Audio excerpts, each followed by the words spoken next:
Baik, selamat berjumpa lagi dengan saya, Pak Heru, mengenai kuliah sistem analisis dan desain. Oke, ini adalah introducing dari sistem analisis dan desain sistem informasi enterprise. Referensi yang dipakai adalah dari karangan Schatzinger, John Schatzinger, Robert Jackson, dan Stephen Board. Sistem analisis dan desain in a changing world. Bagaimana sistem analisis dan desain ini berperan dalam perubahan dunia ini. Edisi ke-6, teman-teman bisa mendownload materi atau e-book ini dari link yang saya berikan. Nah, ini pendahuluannya teman-teman. Jadi komputer itu sudah tidak bisa disangka lagi. Sekarang kita hidup di dunia yang memerlukan komputer. Terlibatan atau kebutuhan akan adanya microchip di semua bagian dalam kehidupan kita. Teman-teman juga mengetahui bahwa sampai di kartu ATM atau kartu kredit sekarang sudah memerlukan atau sudah terlihat penggunaan microchip di kartu. Jadi kita lihat bahwa microchip sudah berperan dalam kehidupan manusia ya, menjadi bagian dari kehidupan manusia. Karena itu dihubungkan dengan pengolahan komputer ya, penggunaan komputer.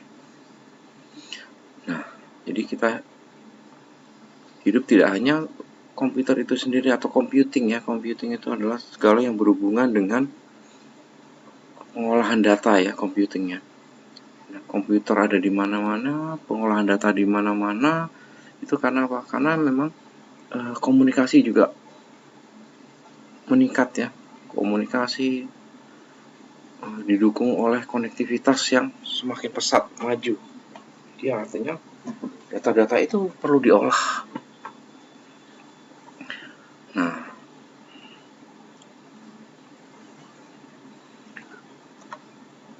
the incredibly large part of our everyday life depends on computer chips-nya. Jadi tadi tegaskan lagi, jadi karena kita kebutuhannya sudah melibatkan teknologi komputer di mana-mana, microchip, terus kemudian link menyebabkan kita saling terhubung ya. Itu kemudian juga melibatkan, ini yang penting yang kita akan pelajari, application software. Dari materi ini kita akan terlibat banyak di application software ya, pengembangan aplikasi apa dan bagaimana sistem analisa dan desain ini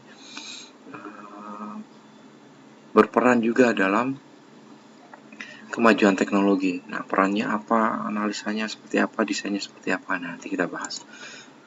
Nah, seperti penggunaan komputer ya, smartphone, laptop, iPad, notepad, game elektronik ya, dan sebagainya. Kemudian juga penggunaan komputer yang menjadi bagian dalam kehidupan kita itu contohnya adalah teknologi ya, dalam hal ini adalah komunikasi, mobile device itu. Kalau kita tidak mau menyebutkan setiap hari, bahkan kita setiap jam atau bahkan setiap menit kita menggunakan mobile phone ya. Penggunaannya apa? Text message, tweet, ya text message ya, pesan singkat, Twitter, video, snapshot, internet akses, game dan banyak sebagainya. Jadi kita pasti sudah menggunakan teknologi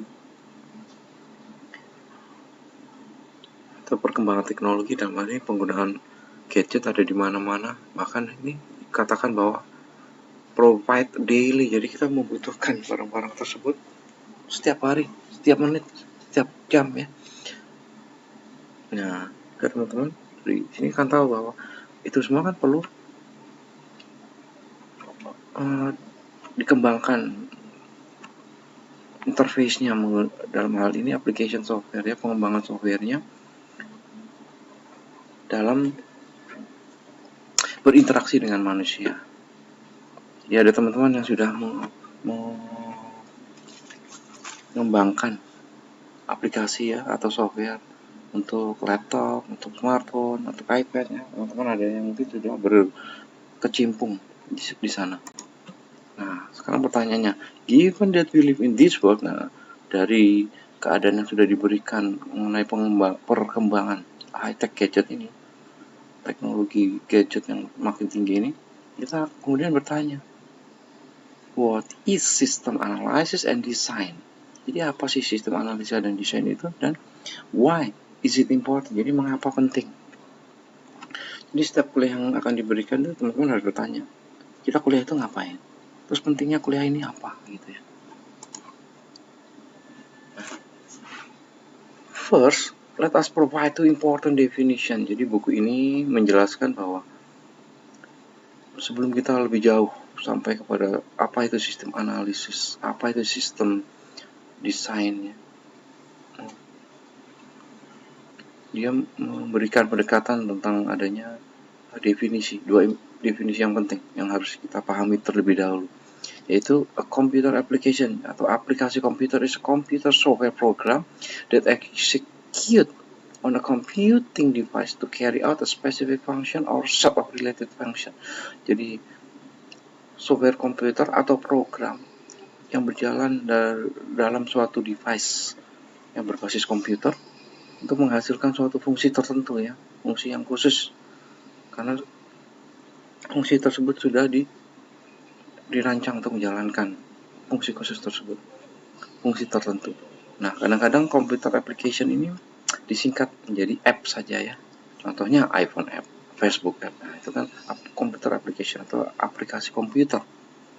Kemudian definisi kedua atau istilah kedua yang diperkenalkan dalam buku ini adalah an information system atau sistem informasi.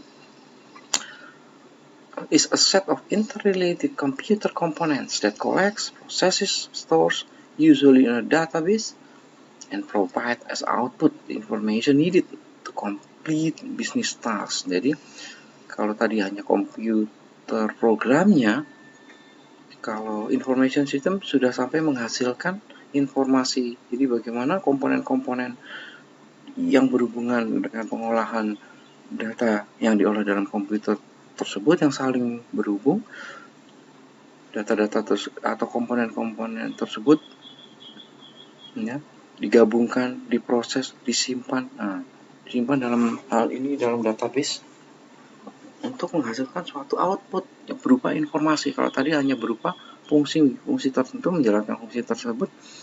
Kalau sistem information sudah sampai menghasilkan informasi yang diperlukan, yang dapat dipergunakan untuk melengkapi atau menyelesaikan bisnis ya, persoalan bisnis.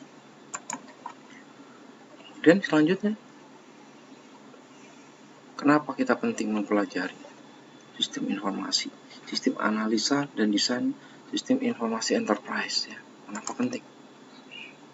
Nah, sebelum sampai ke sana, sistem analisa and design is about providing the tools and technique. Jadi sistem analisa dan desain sebetulnya merupakan atau suatu ilmu yang mempelajari atau menyiapkan atau memberikan suatu tools atau alat bantu dan teknik sehingga kita dapat sehingga dengan adanya alat bantu dan teknik yang kita pelajari dalam sistem analisa dan desain ini akan membantu kita memahami bisnis. Jadi understand the need, kita memahami suatu kebutuhan, dalam hal ini kebutuhan bisnis tentunya ya. Capture the vision, jadi menangkap tujuan ya, tujuannya apa, jadi kita bisa membuat kebutuhan bisnis tersebut, kita tangkap tujuannya apa, maksudnya apa, arahnya kemana.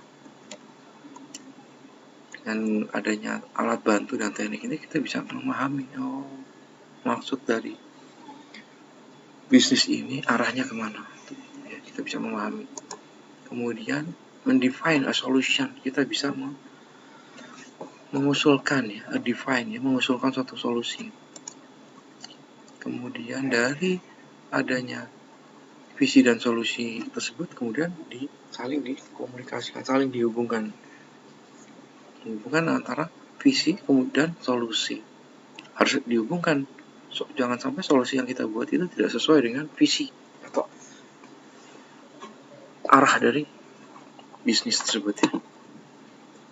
Jadi solusi dan visi harus berhubungan. Kemudian build the solution and direct others in building the solution. Jadi semua yang berhubungan dengan solusi tersebut harus kita gabungkan ya.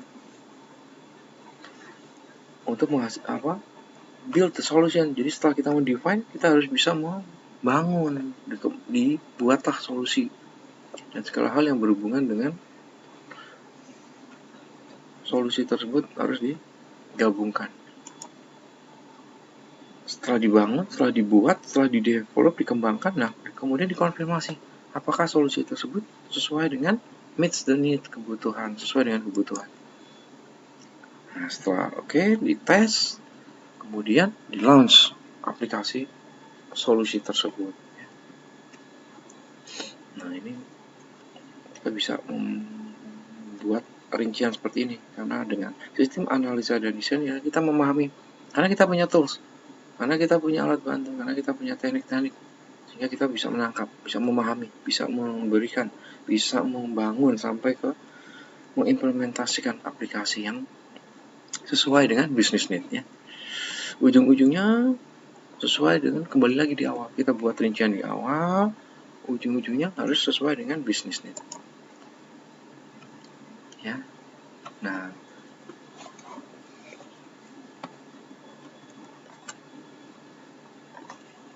di sistem analisis and design itu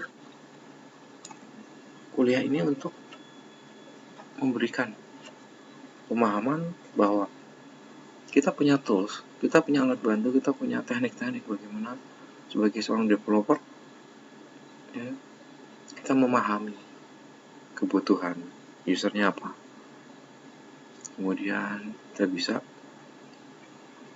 menangkap maksud arah tujuan, nah bisnis ini kemana, sekali lagi, kemudian menentukan solusi, mengusulkan solusi, kemudian solusi tersebut jangan sampai tidak sesuai dengan vision, jadi harus communicate the vision and the solution. Selanjutnya dibuat, build the solution, kemudian confirm that the solution meet the need, sesuai nggak solusi yang tadi dengan kebutuhan, dan akhirnya launch, di implement aplikasi solusi tersebut. Nah,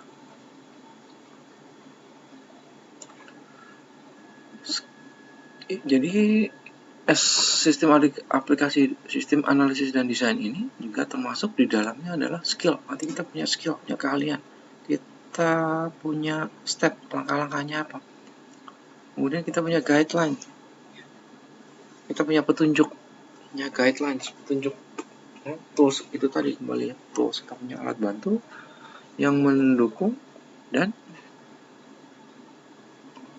membantu kita dalam membuat programming secara nyata dari suatu sistem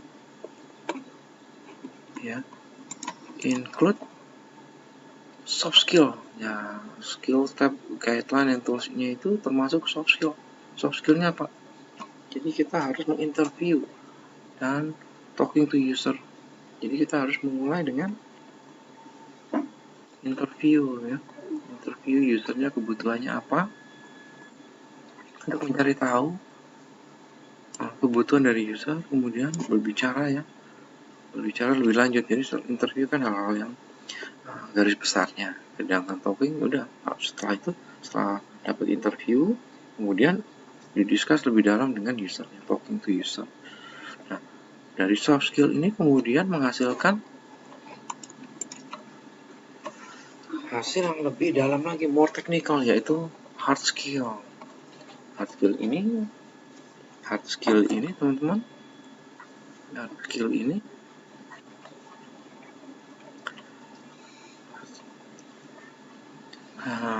menghasilkan detail mengenai spesifikasi. Kita bisa menentukan, membuat spesifikasi dan membuat solusi, design solution. Yeah. Many of the technical skills are associated with creating models that capture specification or define solution. Jadi teman-teman nanti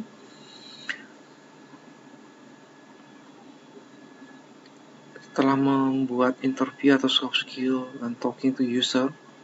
Nah, kemudian menghasilkan hal-hal yang lebih teknis ya, hard skill, sehingga kita berhasil membuat spesifikasi, spek detail, serta solusi, serta rancangan solusi. Nah, di kuliah ini kita akan mempelajari bagaimana kedua skill ini, soft skill dan hard skill ini bekerja bersama-sama untuk mengembangkan suatu sistem informasi.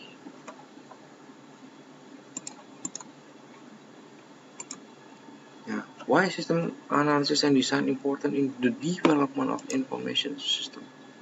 Jadi kenapa penting? Jadi kita atau teman-teman bisa membayangkan situasi analogi berikut.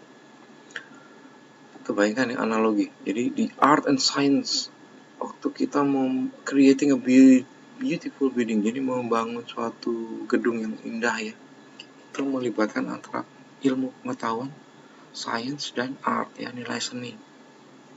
Nah, tentunya dalam skenario ini ada pembeli atau ada orang yang punya duit ya, mau seperti apa beautiful building yang dia bangun. Harus ada yang punya uang atau buyer. Kemudian harus ada buildernya, pemborong bangunannya, siapa yang membangun gedung tersebut. Kemudian ada arsiteknya atau artnya ya, dalam hal ini art, senimannya siapa, arsiteknya, yang menjembatani, serve as the bridge between the buyer and the builder. Jadi antara pembeli dan pemborong bangunannya itu harus ada orang penengahnya ya, adalah arsiteknya. Arsitek itu apa? Nah, arsitek ini akan membantu buyer dalam membangun atau mengembangkan visinya. Sesuai tidak ya?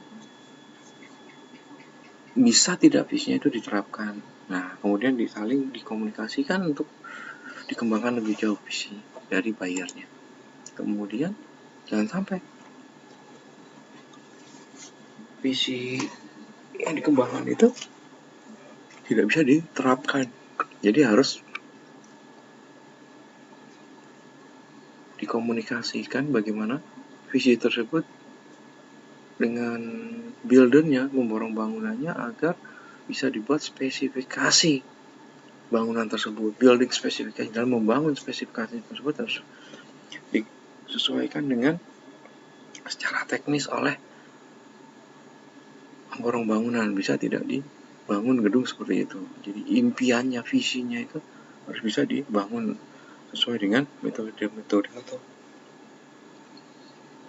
aturan-aturan teknis. Harus sesuai secara teknis. Nah, tentunya arsitek dalam melakukan hal tersebut, dia harus ada tools, ya, ada alat bantu. Bagaimana pertama dia menangkap dari kebutuhan atau visi atau mimpi dari buyernya. Kemudian ya provide, ya harus siapkan ke pemborong bangunannya berupa apa. Setelah dia mampu menangkap gambaran dari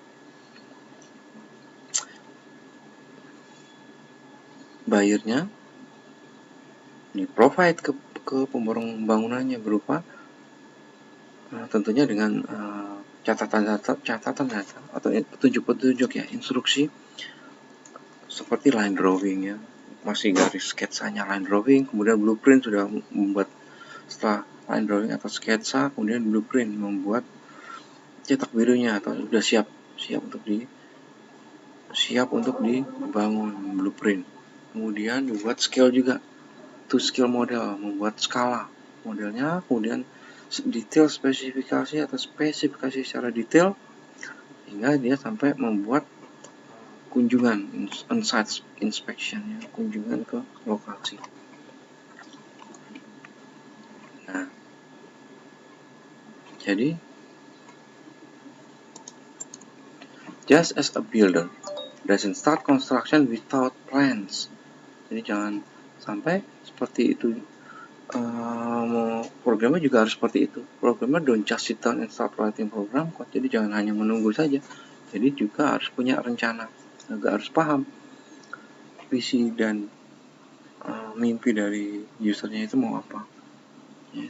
Programmer juga jangan hanya duduk kemudian writing program hanya, tapi juga harus tahu kontrak, jangan sampai kontrak di top-line, jadi harus punya rencana. Nah, untuk itu dia perlu seseorang, tapi bisa juga dirinya sendiri ya, setelah dia punya pengalaman dan sebagai seorang yang lebih senior ya, untuk bekerja atau berfungsi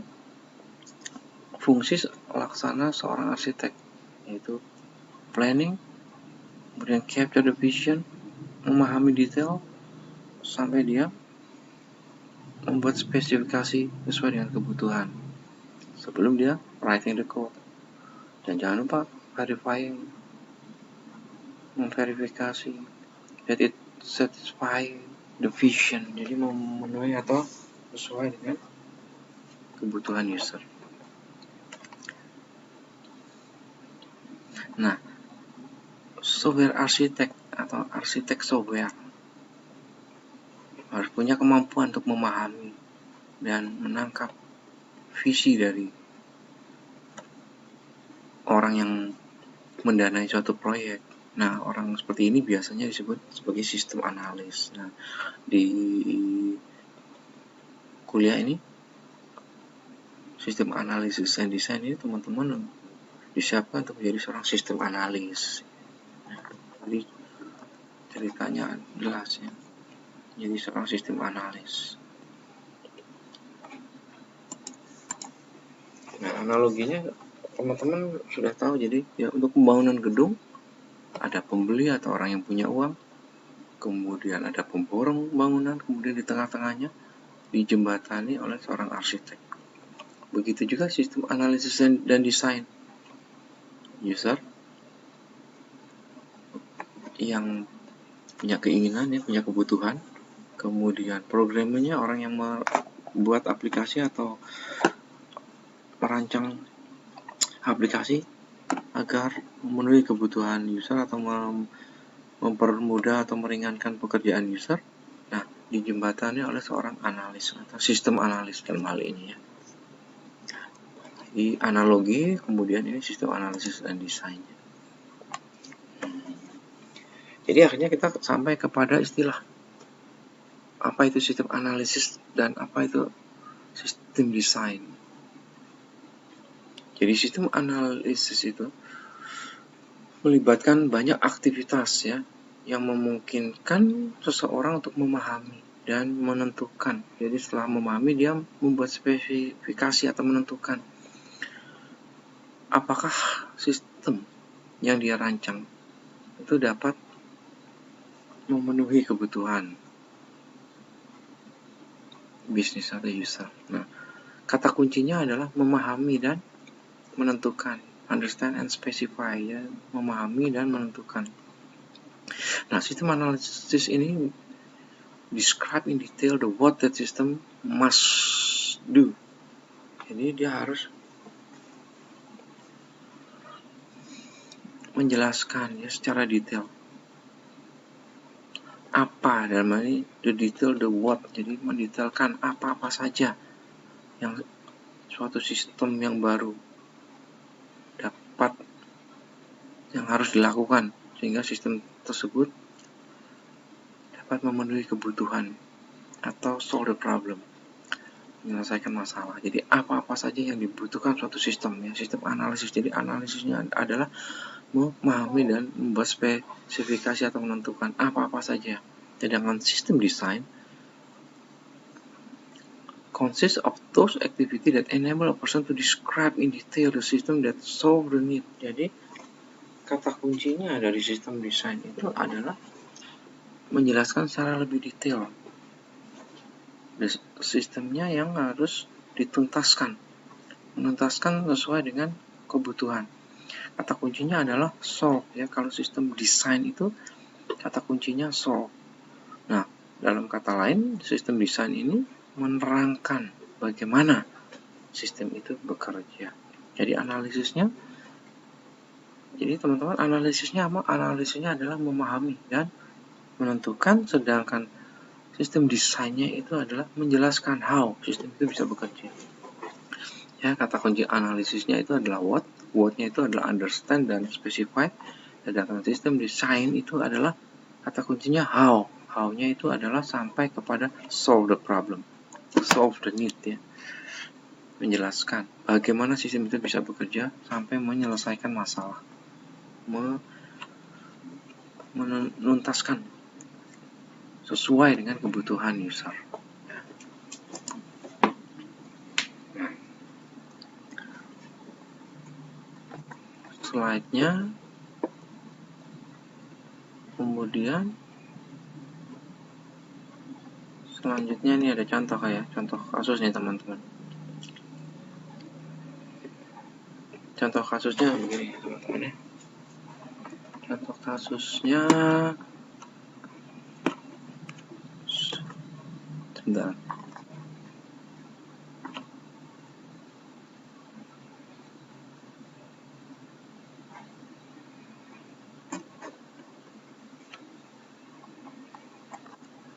Contoh kasusnya adalah,